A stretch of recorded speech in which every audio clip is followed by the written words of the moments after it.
and welcome to Chapter 11 in Business Ethics. This is the last chapter in the textbook. We made it all the way through, and it is the epilogue, Why Ethics Still Matter. You may or may not recall that was the title of the first chapter, and now after everything we've learned, we're going to take a look back, pull everything together, and try and see if we agree with the facts that they're claiming that ethics still matter. There are 4 parts to this chapter: business ethics in an evolving environment, committing to an ethical view, becoming an ethical professional, and making a difference in the business world. Our introduction gives us this beautiful picture and tells us that all ethics start where we are. And that's true for everyone in all professions. So it doesn't matter what's happened in your past, in the sense that you might think you've made a whole lot of good decisions or bad decisions, ethical decisions, unethical decisions. All of that matters in how you learn and how you shape yourself and how you grow. But the future is a long open road ahead of us, and we always start becoming the person who we want to be exactly where we are. And what might that mean? Well, in an evolving environment, the book tells us that the speed of change has only been accelerating. Of course, we all know that, but we often don't sit down and think how that might affect us in our future when it comes to job security, type of job we might aim for, as well as living in line with our own values, goals, and dreams. We first get an example of how things can change for a single individual just based on one single decision. There was Rajat Gupta, who got an MBA from Harvard, spent years as the managing director of a management consulting firm, was respected, did good works in the community, and all of it changed when he did some insider trading for a friend.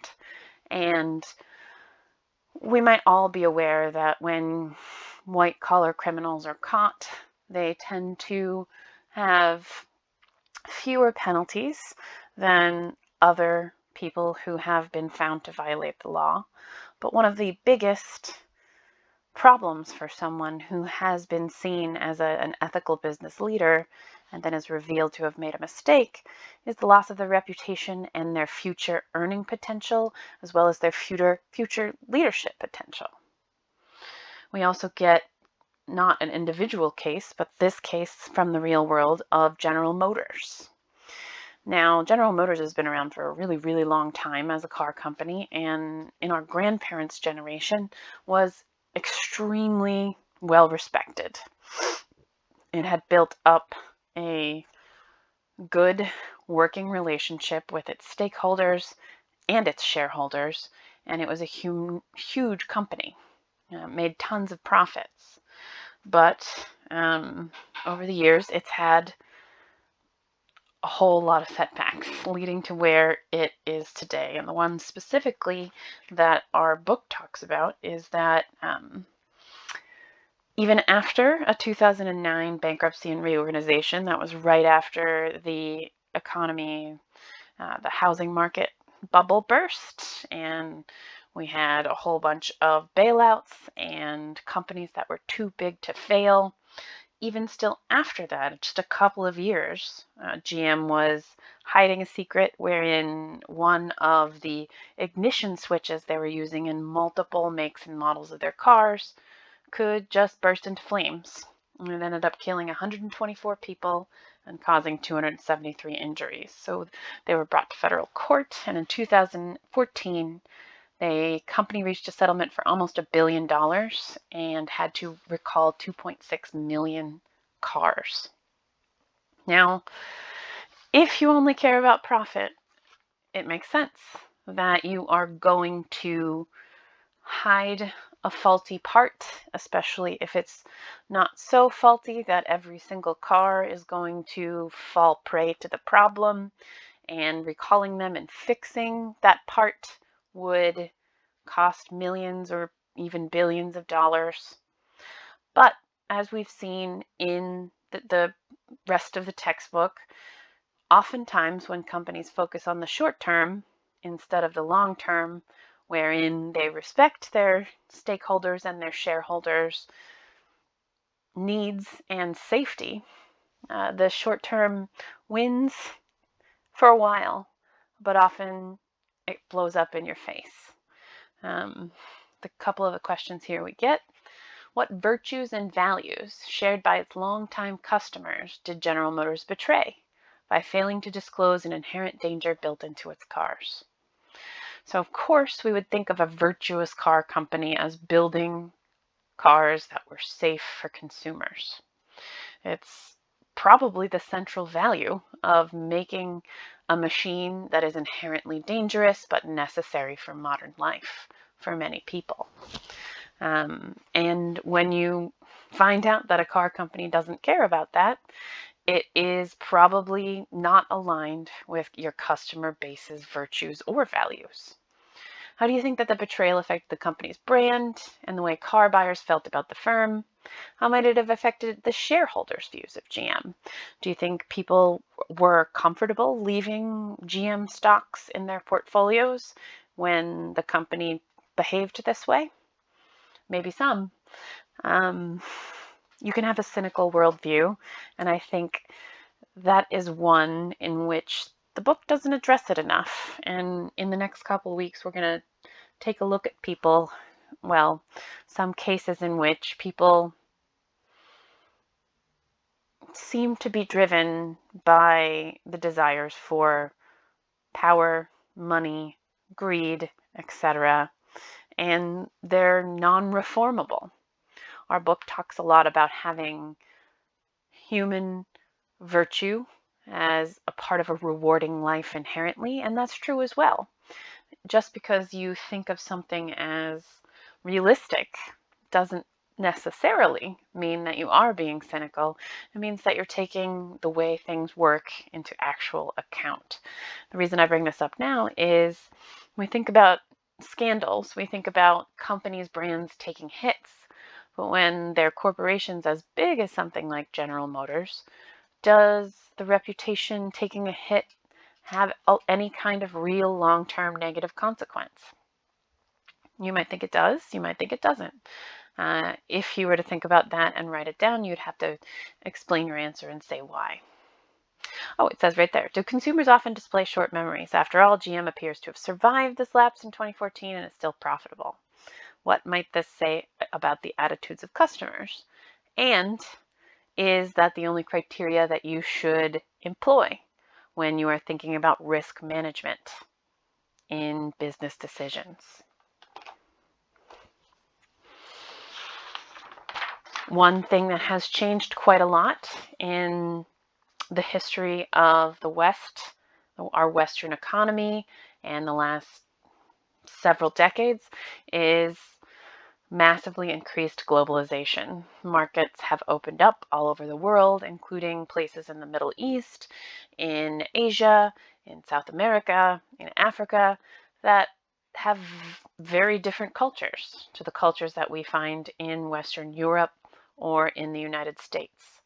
And a question for companies in this changing landscape is, how much do you adapt your values, your mission statement, your products and your services to the market that you are newly entering? We get the example of the Cheesecake Factory, which is a very stereotypically American restaurant. Its menu is dozens of pages long, and a lot of the food is high fat, high carb, high sugar, giant portions, and they've made a commitment to not change their menu at all, no matter where they are, to give a quintessentially American experience to any patrons across the globe. Now, our book suggests that this could be imperialistic, and that might strike you as a little over the top. But let's think about what imperialism is and why it is ethically challenging. We are all also well aware that the history of the world in the last several hundred years was a history of colonial dominance and the attempted enforcement of white supremacy. And colonialism has long effects in history that are still reverberating in many non-Western countries today, wherein Western powers came in, shook borders up, shook very old political and social structures up, had different value systems that they placed as superior to the value systems that they encountered in these countries, and then eventually left. And now there's this whole mix of the old and the new. They're trying to reclaim identities and political structures from the people that actually live there. So when it comes to imperialism, saying that your way is the best way, even in something as seemingly trivial as a restaurant, can have political undertones. And the second thing they talk about is people wanting the quintessentially American experience. So we get it mentioned that in Asia, people generally don't eat as much cheese or dairy as we do in the West. And they interviewed a Chinese person who said Chinese people just can't handle this much cheese, but they like it. They like the overindulgence, they like the extravagance. And that comes with a sort of paternalistic question, wherein when you have a product that you know can harm your customers, either by changing their lifestyle habits or their eating preferences in the long term to something that's less healthy, do you have a responsibility as a company to modify your goods and services such that they have a better impact on the consumer? And that can vary. That can vary based on the type of business. I mean, a restaurant is one thing, but what about a weapons manufacturer or a drug company? These things might have more serious ramifications when a company is globalized. As always, they skip over the prose, the wording, and they jump right to the graphics. So this is already in section 11.2, committing to an ethical view. So employees themselves, from the lowest level up to the top non-management positions, tend to emulate in the workplace the example that is set from the executive suite on down. When that part of the company is seen to be unethical, people are like, well, why bother? I can't do anything. I don't set policy. I might as well act the way they act so I can keep my job and I can prosper within it. And this is an example of the largest private employers by state in 2017. All of the blue ones are Walmart. So they are one of the biggest private employers in the nation and indeed even in the world increasingly, whereas some of the other private employers are the healthcare industry, the state university system, which is interesting. I'm not sure why that counts as a private employer. It's generally funded by tax dollars, but that's okay. And this asks what this might have looked like 100 years ago. What would have been the largest private employers back then? My immediate first thought was farming, but if you have a subsistence farm or you own your own small farm, I don't think that counts as a private employer. So perhaps the car companies or other national corporations. It's an interesting question.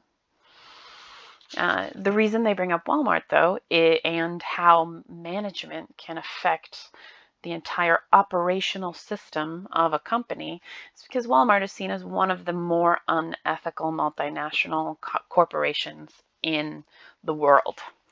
They pay a good majority of their employees poverty wages and encourage them to apply for federal assistance and food stamps.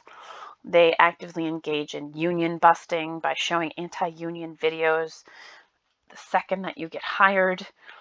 They have been accused of quite a lot. Let's see what they have here in the book.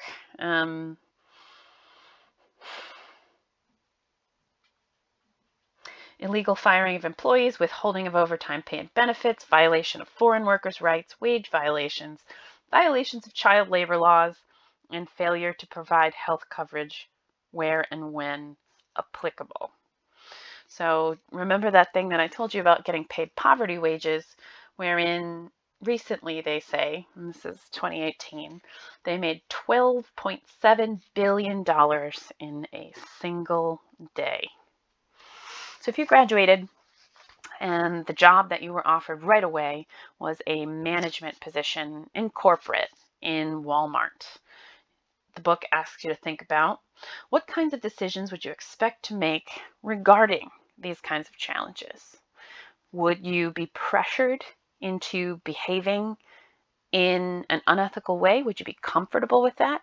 Or do you think that you could work from within to help improve the ethical atmosphere of the company?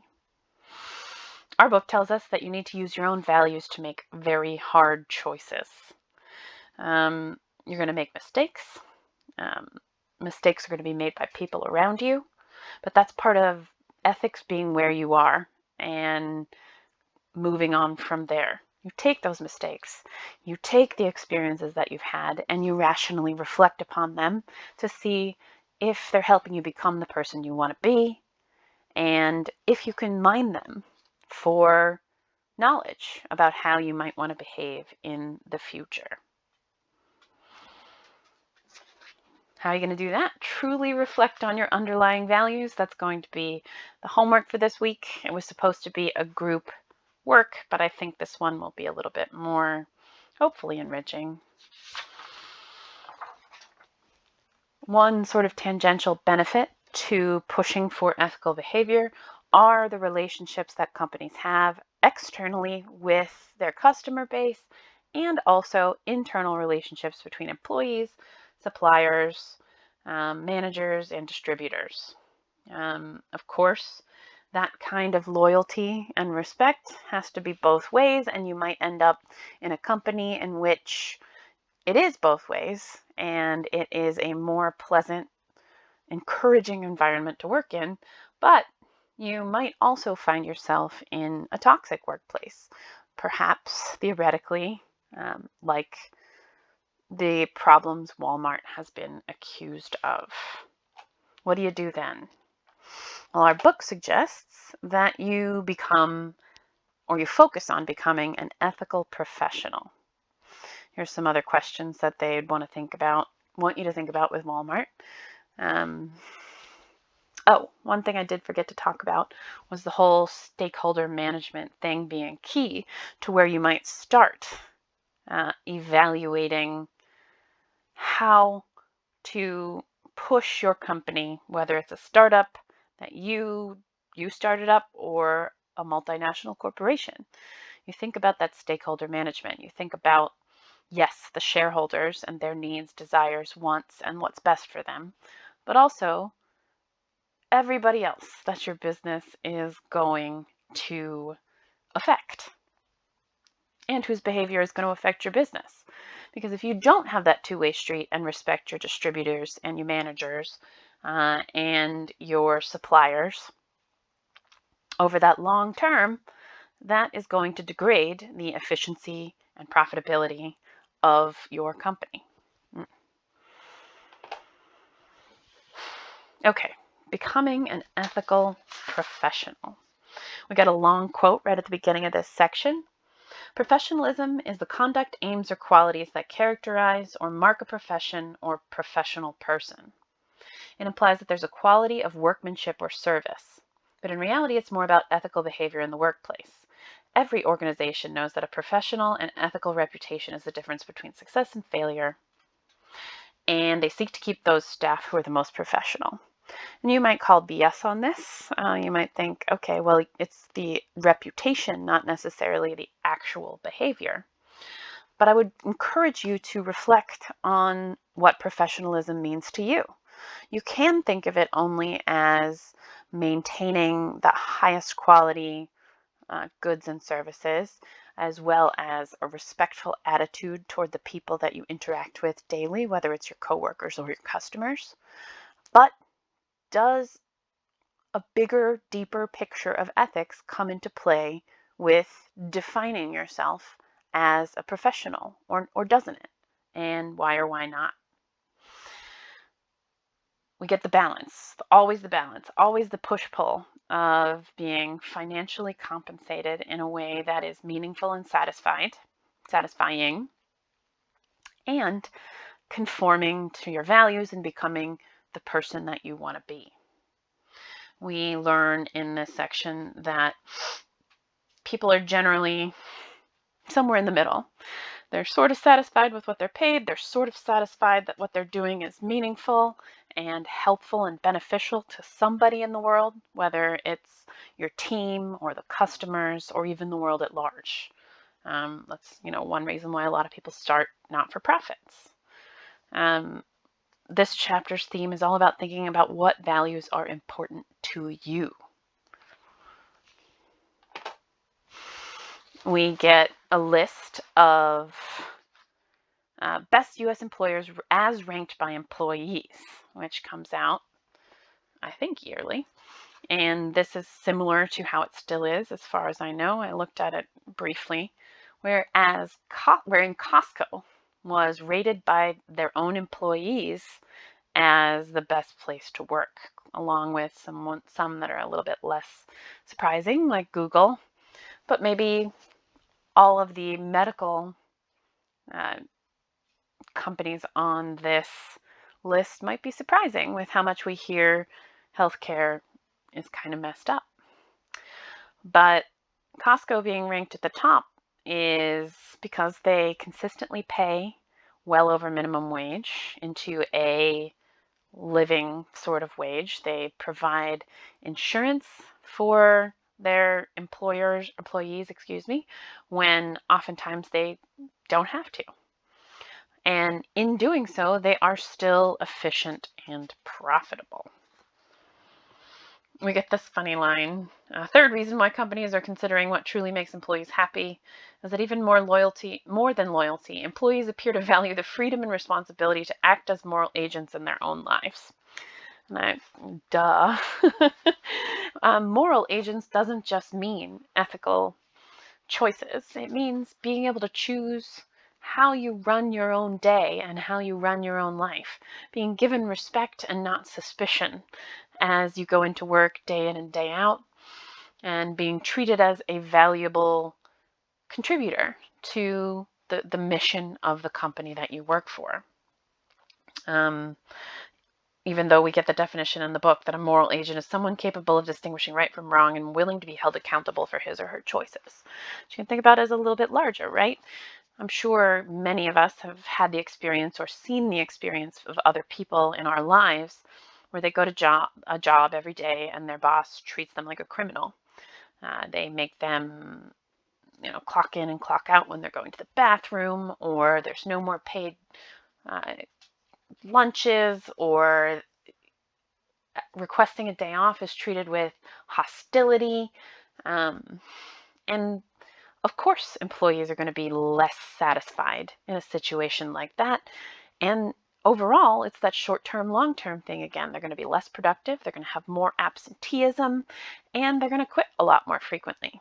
And some businesses say, oh, well, that's not going to affect the bottom line. But I would argue, and the book would argue, that that is a short-term view.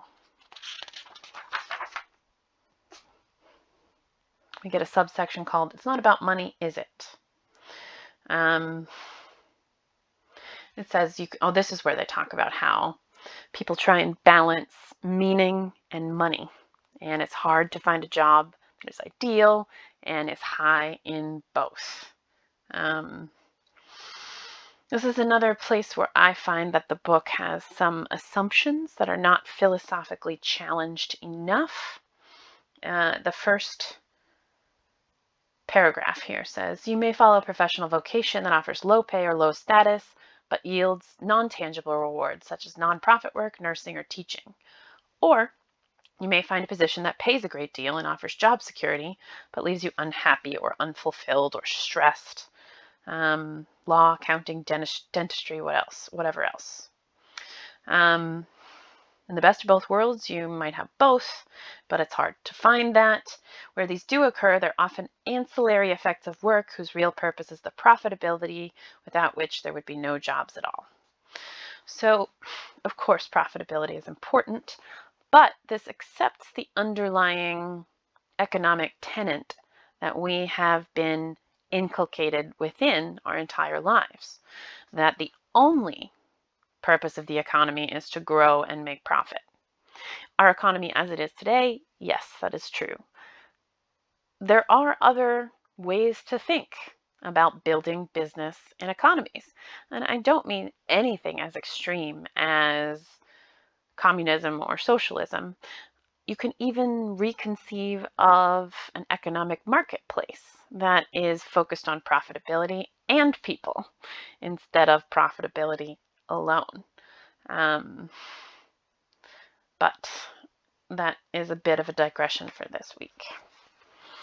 They then tell us that the role of ethical top leadership is that whole top-down thing, the mission of the company as well as the behavior of the top executives, creating the entire business atmosphere for every worker in the company.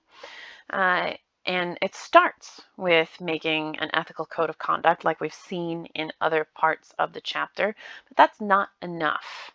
Our book tells us these are tools rather than solutions. They have to be utilized.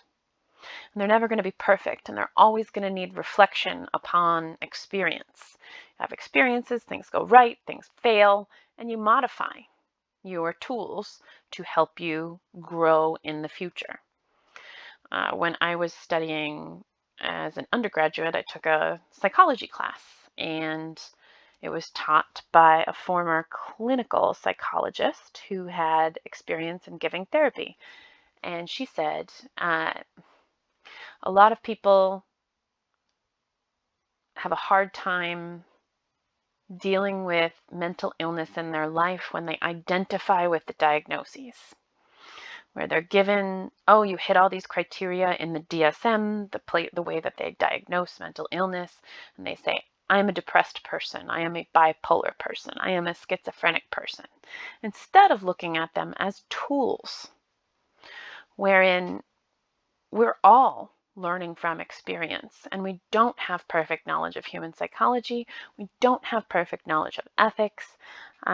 When we have a belief system about a human behavior or enterprise, it's best to look at what we've learned as sort of regularities in the data. If you have these certain behaviors, you might not be able to function as well in life. And that might be mental illness, or that might be unethical behavior in a business. Looking at it as a tool to modify your behavior in the future can be a lot more beneficial.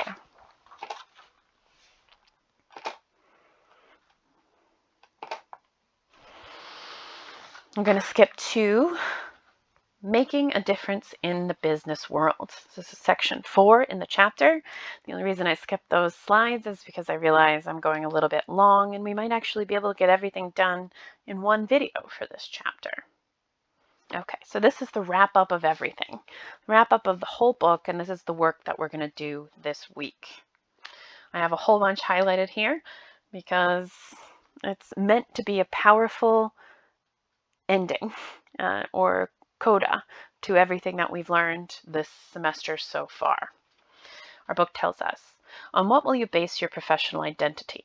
Do you believe an employer's enlightened self-interest is enough to ensure the ethical behaviors of employees and employers? Or do you embrace the, quote, critical importance of individual ethical choice in making our organizations, our professions, and our culture serve all of humanity? So let's unpack that a little bit. An employer's enlightened self-interest are all those tangential benefits you can get from building an ethical company. the long term versus the short term. The fact that if you have an ethical company, employees are going to be happier because they're going to be more motivated. They're going to have less sick time. They are going to be loyal to your company. They're going to be more excited to come to work every day instead of dreading it. There's going to be more open communication, which leads to better problem solving. These are all proximal benefits of looking at the long-term ethical stance versus short-term immediate profit. Or the second one, which I was sort of hinting at before, where you reconceptualize the role of business to be profit, yes, but also a positive institution in wider society. Something that takes the roles and responsibilities of ethics seriously and tries to make the world a better place. In an ideal form, the code of behavior, you personally, yourself as a professional business person, and the code of ethics in whatever company that you end up creating or joining, would say that a code of behavior is an expression of everything we've covered in the text regarding virtue, character, commitment, resilience, and the use of professional skills and training to benefit others. As 1st century BCE Jewish religious leader Rabbi Hillel is said to have put it, "If I am not for myself, then who will be? And if I am only for myself, then what am I? And if not now, when?" Then they make this argument that your life will be empty if you focus only on profit. And I think this is not the best way to put it because they're being a little bit preachy here. It's true that human beings find meaning in their relations with other people. And oftentimes when people look back on their lives when they're elderly, they regret the times that they didn't nurture their families, friends, and relationships in their professional life. But again, the drive for comfort, wealth, and power is also human. And if that is something that seriously drives us, we have to analyze that when we do this kind of internal value assessment. You have to be honest about what you want to be and where you want to go in your life and do a real accounting and balancing of different motivations, whether they're considered off the bat better or worse. But I do agree with them when they say, how do you keep your personal values, like integrity, fairness, and respect, close at hand? Also balanced, perhaps, with your drive for having a powerful job, having responsibilities, having wealth. Well, you write them down, you prioritize them, and you fashion them into a personal mission statement. On the next page, it says, identify your values, and there are 4 questions. And this is what I want you to do for your homework this week. In the links to learning, they have a blog, Ultimate Guide to Writing Your Own Mission Statement, and a TEDx talk, How Do You Know Your Life's Purpose in 5 Minutes? And I strongly encourage you to watch those 2 videos, but your homework is going to be to identify your values and write your own personal mission statement. After this week, we're going to move on to real-world case studies, some philosophy bits and pieces that I will upload to our Blackboard. So take a look in the announcements week by week to see what the reading is in the future.